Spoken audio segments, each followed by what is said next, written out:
ህዝባችን ጉዳት ላይ ነው ያለው። የዚህ ሁሉ ጉዳት መነሻ ኢሪስፖንሲብል የሆነው ኃይል ቢሆንም ገፈቱን ምስኪኑ ህዝብ ነው እየቀመሰ ያለው። ይህ ህዝብ 1.8 ሚሊዮን ህዝብ በሴፍቲኔት እየኖረ ተጨማሪ ዕዳ አይገባውም ነበር። ለትግራይ ህዝብ ጦርነት፣ ግጭት አይገባውም። የትግራይ ህዝብ የትዊተር ኮንሰርን አይበላም፣ ስንዴ ነው ይበላው። ማምጣት ይፈልጋል፣ በተጨባጭ ማገዝ ይፈልጋል።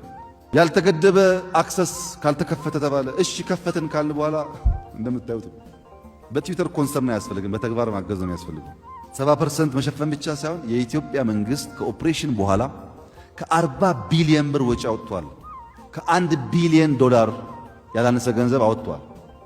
ቴሌኮም ተቆራርጧል፣ በየቦታው ስንጠግን፣ መብራት ተቆራርጧል ስንጠግን፣ ኤርፖርት ፈርሷል ስንጠግን፣ መንገድ ፈራርሷል ስንጠግን፣ የውሃ የጤና የትምህርት ስንጠግን ከ1 ቢሊዮን ዶላር ላይ አውጥተናል። ያመረትነው ምርት ወስደናል። ያ ባይሆን ኖሮ እዚህ የሚያጋጥመን ኢንፍሌሽን የተወሰነ ማኔጅመንት